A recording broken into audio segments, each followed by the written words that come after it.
Hello students and welcome back to my YouTube channel this side Gaurangi Pundir. और आज की video में हम कवर करने जाएंगे क्लास 12th की लीगल स्टडीज़ की unit number 3 topic in law 1 business laws का chapter 3D which is intellectual property law. आइए जानते हैं सबसे पहले कि इंटेलेक्चुअल प्रॉपर्टी का मतलब क्या होता है। Intellectual property is an intangible property that comes into existence through human intellect। यानी कि ये intangible property है, यानी कि इस तरह की property है that we cannot touch, that cannot be touched। ऐसी प्रॉपर्टी जो ह्यूमन एग्जिस्टेंस में कब आई थी, थ्रू ह्यूमन इंटेलेक्ट, यानी कि थ्रू ह्यूमन माइंड, जो ह्यूमन माइंड की क्रिएशन की वजह से आती है, ऑफ द माइंड, जो प्रोडक्ट ह्यूमन इंटेलेक्ट की वजह से आता है, जैसे कि inventions, design, artistic works, name, symbols, images, designs etcetera. ये सब किसके अंदर आते हैं? ये सब आते हैं इंटेलेक्चुअल प्रॉपर्टी के अंदर। अब उसकी डेफिनेशन के बाद हम पढ़ते हैं कि इंटेलेक्चुअल प्रॉपर्टी किस टाइप की होती है। इंटेलेक्चुअल प्रॉपर्टी दो टाइप की होती है, इंडस्ट्रियल प्रॉपर्टी एंड कॉपीराइट। सबसे पहले आते हैं इंडस्ट्रियल प्रॉपर्टी पे।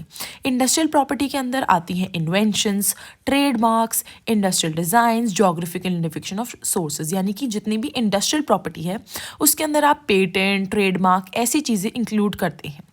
और उसके बाद है कॉपीराइट, जो सेकंड टाइप है। कॉपीराइट में आता है आपका लिटरेरी और आर्टिस्टिक वर्क्स, जैसे कि नॉवेल्स के अंदर, पोएम्स के अंदर जो आप लिखते हैं लिटरेरी वर्क। आर्टिस्टिक वर्क आपका म्यूजिकल वर्क्स में आता है, और जैसे आप ड्राइंग्स, पेंटिंग्स, स्कल्पचर्स बना रहे हैं, ये सब जो डिज़ाइन आ रहा है ये सब आता है कॉपीराइट के अंदर। अब हम इन डिटेल में ये सारे टाइप्स को पढ़ेंगे। सबसे पहले हम आ जाते हैं कॉपीराइट पे। कॉपीराइट बहुत ज़्यादा कॉमन टर्म है जो हम आए दिन सुनते रहते हैं। Copyright is a right given by the law, यानी कि it is given by the government. किसको? To the creator of literary, यानी कि to the owner of the literary, dramatic, musical and artistic works and the producers of cinematograph and film sound recordings, यानी कि directors को, producers को और sound recorders के जो ओनर्स हैं उन लोगों को कॉपीराइट दिया जाता है, यानी कि they are this is the right given by the law. Copyright come existence में आता है जैसे ही वो वर्क क्रिएट हो जाता है, and there is no formality required. याद रखिएगा, कॉपीराइट के लिए कोई फॉर्मेलिटी रिक्वायर्ड नहीं होती है। ये एक लिमिटेड पीरियड ऑफ टाइम के लिए ही प्रोटेक्टेड रहता है, और जनरल रूल यही है कि इट लास्ट फॉर 60 ईयर्स। ये 1 मार्कर में आता है। Mostly it is asked in CUT कि कॉपीराइट का ईयर कितना है। सो दिस इज़ 60 ईयर्स के लिए लास्ट करता है। उसके बाद कॉपीराइट के कुछ राइट्स आते हैं कि जैसे ओनर को जो मिलते हैं। कुछ मॉरल राइट्स होते हैं, कुछ इकोनॉमिक राइट्स होते हैं। सबसे पहले हम पढ़ेंगे इकोनॉमिक राइट्स। इकोनॉमिक मतलब से ही पता चल रहा है, इकॉनमी मीन्स मनी। और कुछ फाइनेंशियल जो राइट्स आते हैं, रिवॉर्ड्स आ रहे हैं, उनको हम क्या बोलते हैं? इकोनॉमिक राइट्स के अंदर हम लोग इंक्लूड करते हैं। सबसे पहला राइट है right to reproduce the work, यानी कि उस वर्क को दोबारा से रीजनरेट करना। तो reproduction is an activity of copying from the previously finished work or giving it a differential form by adding, editing, modifying the same work, यानी कि एक जो वर्क पहले बन गया था उसी के अंदर कुछ ऐड करना, कुछ सब्ट्रैक्ट करना, कुछ भी एडिट करना, उसी को ही हम क्या बोलते हैं? रिप्रोडक्शन बोलते हैं, उसको मॉडिफाई करना। ऐसे राइट्स बहुत ज़्यादा एक्सक्लूसिव होते हैं और ये ओनर ही क्या कर सकता है? कर सकता है। और अगर कोई इसको इन्फ्रिंज करता है तो एक्ट ऑफ रिप्रोडक्शन में economically benefit to its owner. और इसी के बाद अगर कोई ऐसा करेगा तो ओनर के पास राइट है कि वो उस पर कॉपीराइट स्ट्राइक मार दे। जैसे कि अभी हम लेटेस्ट एग्जाम्पल लेंगे of T Series as they did a copyright strike. Right to distribute in market, यानी कि जो हम लोग जो है पैसा कमा सकते हैं डिस्ट्रीब्यूट करके। The owner of copyright has to distribute in the market and make money out of it. अब आप इसको सेल कर सकते हैं, फ्री में लेंड कर सकते हो, फॉर कंसिडरेशन रेंट दे सकते हो, और free distribution by way of gift, अगर आप किसी को गिफ्ट भी कर सकते हो। ये होता है राइट टू डिस्ट्रीब्यूट। ये किसके पास होता है? जो ओनर होगा वही इसको बेच सकता है। Right to communicate to public, यानी कि जो अपना जो प्रोडक्ट है उसको अवेलेबल कराते हैं पब्लिक पे, तो ये भी किसके हाथ में है? ये भी आपके ओनर, कॉपीराइट ओनर के हाथ में ही है कि वो कैसे उसको अवेलेबल कराएगा। ब्रॉडकास्टिंग के थ्रू, साइमलकास्टिंग के थ्रू, वेबकास्टिंग के थ्रू, लाइव जाके कराएंगे, या फिर स्केड्यूल करेंगे कोई टाइम, जैसे हम यूट्यूब पे देखते हैं। तो ये सब किसके हाथ में है? ओनर के हाथ में है। राइट टू अडेप्शन, यानी कि उसके अंदर कोई चेंजेस करने हैं, ऑल्टर करने हैं, transcription, rearranging of copyright works means include right of adaptation, यानी कि उसके अंदर भी आप कुछ ऑल्टर कराना चाहते हो, कुछ चेंजेस लाना चाहते हो, तो वो चेंजेस भी कौन ला सकता है? आपका कॉपीराइट ओनर ही ला सकता है। राइट टू ट्रांसलेट, अब जो सेम काम हिंदी में बना है उसको अगर हमें इंग्लिश में कराना है या फिर वर्ल्ड वाइड जाए तो हम लोगों को उनको डिफरेंट लोकल लैंग्वेज में कराना है, तो वो लोकल लैंग्वेज में कराने के लिए हमें किसकी सहमति चाहिए, किसकी अनुमति चाहिए? Right of a copyright owner, यानी कि ओनर के ये सब राइट्स हैं। आई होप आपको ये सारे के सारे राइट्स समझ आए होंगे। आपका reproduction of work, distribution in market, communicate to public, right to adaption and right to translate, ये सब तो थे जिससे आप पैसा कमा सकते हो, जो इकोनॉमिक राइट्स आते हैं। कुछ मॉरल राइट्स भी हैं। मॉरल राइट्स ऐसे होते हैं जो इकोनॉमिक राइट से थोड़ा सा अहेड होते हैं। जैसे कि आपका जो मॉरल राइट्स है उसमें आपकी पर्सनल टाइ, आपका एक कनेक्शन होता है ऑथर का उसके वर्क के साथ, बहुत सारे इमोशंस जुड़े हुए होते हैं, बहुत ज़्यादा हार्ड वर्क जुड़ा हुआ होता है। तो वो इमोशंस, हार्ड वर्क और उस कनेक्शन के लिए आप क्या करते हो? आप करते हो, आपके पास है मॉरल राइट्स। तो अब उन मॉरल राइट्स का क्या होता है? They afford control over the creation and protest against the modification, alteration, preserving the works, integrity, इज्जत। तो राइट टू पेटर्निटी, पेटर्निटी का क्या मतलब होता है कि उस ओनर के पास, एक कॉपीराइट के पास वो क्या है ओनर के पास, कि वो क्लेम कर सकता है और प्रिवेंट कर सकता है under the person to claim the ownership of the copyrighted work, यानी कि जो मेरा कॉपीराइटेड वर्क है वो किसी और का कॉपीराइटेड वर्क नहीं हो सकता। तो मैं क्लेम कर सकती हूँ कि ये काम मेरा है, मैं इसकी ओनर हूँ, इसको ही राइट टू पेटर्निटी कहते हैं। उसके बाद है राइट टू इंटेग्रिटी। इंटेग्रिटी का क्या मतलब होता है कि आप अपने वर्क की प्रोटेक्शन रेपुटेशन बचा के रखें और उसको एक्सप्लॉइट होने से बचाएं, यानी कि कोई इसका गलत फ़ायदा ना उठा ले, उसको कोई अपने नाम से ना चला ले। So this is what right to exploitation होता है। आपको रेपुटेशन बचानी है, इज्जत बचानी है। राइट टू रीट्रैक्शन, रीट्रैक्शन का मतलब होता है कि आप उसको जो अपने प्रीवियस असर्शन बनाया था उसको वापस ले लो। सो ये जो राइट है ये भी किसके हाथ में है? This is also moral right under our copyright owner. याद रखिएगा ये क्वेश्चन आता है 5 मार्क में कि what is the rights of copyright owner. तो पहले आपको इकोनॉमिक लिखने हैं, फिर आपको मॉरल राइट्स लिखने हैं। This question can come for 3 marks. Next we have patent. Patent क्या है? पेटेंट भी एक लीगल डॉक्यूमेंट है, यानी कि again it is given by government which is issued by the government to the inventor, यानी कि जो इन्वेंट करता है। याद रखिएगा, इन्वेंट जो करता है।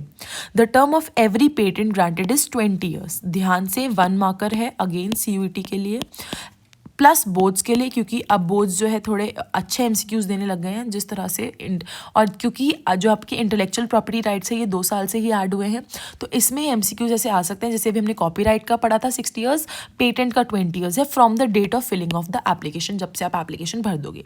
अब पेटेंट आप क्या करा सकते हो? तो एक 3 रिक्वायरमेंट्स होती हैं अगर आपको कोई चीज़ पेटेंट करानी है। अगेंस्ट 3 मार्क्स में क्वेश्चन आ जाएगा ABC। सबसे पहले नोवेलिटी।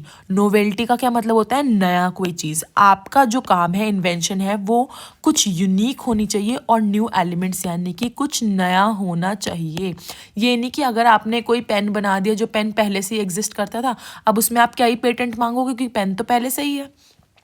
नॉन ऑब्वियसनेस, यानी कि सिंपल और ऑब्वियस चेंजेस नहीं करने कि एक बात बताओ, एक बुक थी और ये थी ओल्ड बुक और मैंने नई बुक के अंदर क्या कर दिया, 2 ऐसे डॉट्स सी या डायरी से बना दी, तो मैं कह दूं कि आप प्लीज़ ये न्यू है, आप इसको मान लीजिए, मुझे पेटेंट दे दीजिए। तो ऐसा नहीं है, सिंपल चेंजेस नहीं होने चाहिए, उसको हम इन्वेंशन नहीं कहेंगे। इन्वेंशन होता है एक नोटेबल चेंज जो पर्टिकुलर फीचर ऐड करता है एग्जिस्टिंग टेक्नोलॉजी में और उसको यूनिक बनाता है और कमर्शियल बनाता है, यानी कि लोग उसको खरीद सकें, उसमें ऐसी कोई चीज़ होनी चाहिए। Industrial application, the invention must have some utility, कुछ यूज का भी होना चाहिए, तभी उसको पेटेंटेबल करेंगे अगर वो केपेबल है कमर्शलाइजेशन की, कि लोग उसको खरीदना चाहेंगे, तभी हम आपको पेटेंट देंगे। याद रखिएगा, नया होना चाहिए, कुछ न्यू इन्वेंशन।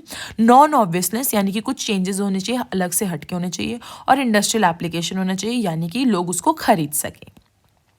उसके बाद आता है ट्रेडमार्क।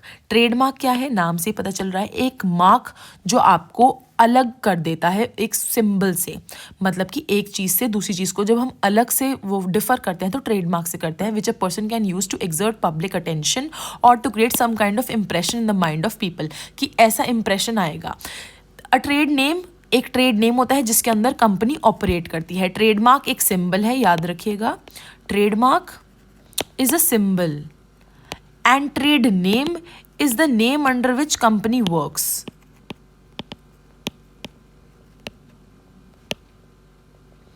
इसको हम डूइंग बिजनेस एक्ट्स और नेम और अज्यूम्ड नेम भी कह सकते हैं। ट्रेडमार्क के अंदर वर्ड आते हैं, डिज़ाइंस आते हैं, लोगो आता है, शेप ऑफ गुड्स आती हैं, उनकी पैकेजिंग आती है, कॉम्बिनेशन ऑफ कलर्स आता है। ट्रेडमार्क के अंदर बहुत सारी चीज़ें आती हैं कि आप इस चीज़ पे क्या कर सकते हैं, रजिस्टर्ड ट्रेडमार्क ले सकते हैं। उसके बाद है जोग्राफिकल इंडिकेशन। जोग्राफिकल इंडिकेशन का क्या मतलब है, किसी प्लेस से जब आप उसको इंडिकेट करते हो, ये एक लीगल डेसिग्नेशन है that identifies a product as originating from a specific region और geographical location having certain qualities, characteristics और reputation that are unique to that place.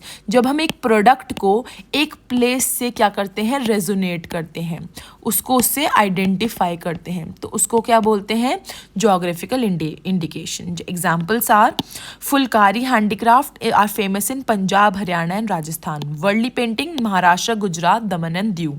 Malabar robust coffee Kerala, Karnataka. Darjeeling tea in west of Bengal and Pochampally ikat in Telangana. ये सारे आपको example दे रखे हैं। हम एक product को एक एरिया से, एक लोकेशन से क्या कर रहे हैं, हम इसको आइडेंटिफाई कर रहे हैं, एक प्रोडक्ट की पहचान हो रही है एक जगह से। This is what geographical indication is. इसका केस बेस्ड आपका NCERT में क्वेश्चन भी गिवन है, that's why this comes as important. उसके बाद है डिज़ाइन। डिज़ाइन लास्ट टॉपिक है इंटेलेक्चुअल प्रॉपर्टी राइट्स का। Actually it's a very short and precise unit. So design intellectual property में कब आता है, जब आपका ओरिजिनल और यूनिक क्रिएशन होता है आपके माइंड का, जो कमर्शियली यूज़ हो सकता है। कमर्शियली का मतलब that can be used to sell an object और a product, which can be used to sell a product. The law help creators earn recognition and financial benefits for their products and also prevent others from using the creation without permission. जो design है उससे जो लोग हैं अपने financial benefits यानी कि पैसा कमा सकते हैं और रिकॉग्निशन को अर्न कर सकते हैं। कौन, जो क्रिएटर्स हैं, जो डिज़ाइन बनाते हैं, और साथ ही साथ ये प्रिवेंट कर सकते हैं बाकी लोगों को उनके क्रिएशन को यूज़ करना विदाउट देयर परमिशन। एग्जाम्पल्स हैं, जैसे मैंने फोटोज़ में भी शो कर रखा है, एक रैपर का बिस्किट हो गया, बिस्किट का रैपर, चॉकलेट का रैपर, या फिर कार का डिज़ाइन, कोल्ड ड्रिंक का डिज़ाइन, ड्रिंक बॉटल्स का डिज़ाइन। ये सब क्या है, ये अलग अलग क्रिएशन है जो एक क्रिएटर ने करी थी। ये अलग कलर की हो सकती हैं, अलग शेप की हो सकती हैं, अलग साइज़ की हो सकती हैं। ये सब किसके पे डिपेंड करता है, क्रिएटर के माइंडसेट पे डिपेंड करता है, उनकी इंटेलेक्चुअल थिंकिंग पे डिपेंड करता है, जिसके बेसिस पे वो क्या कर रहे हैं, वो डिज़ाइन को क्या कर रहे हैं, बना रहे हैं। So that is the one short video of international property rights and that was all for this video. I hope आपको ये वीडियो अच्छी लगी होगी एंड ये यूनिट समझ आई होगी। And if you really like the video, please like, share, comment and subscribe to my YouTube channel. Thanks for watching.